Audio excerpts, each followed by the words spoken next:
Inside your condition, so inside our if statement, add a for each loop to iterate through the platform's array. So we would have to call first our array, which is the platforms, and then use a method called for each to iterate the loop.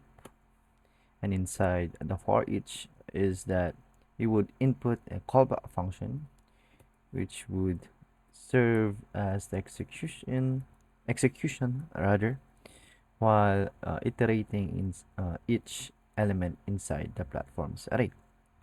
And we call in those individual elements and name it as platform as our and put it as our parameter, and a callback function to subtract 5 from the platform's x position.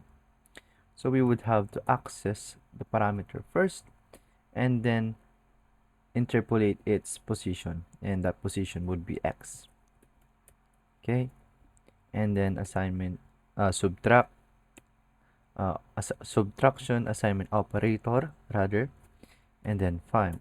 So essentially we are subtracting 5 from the position x of the platform. Okay, that would be it. Nice.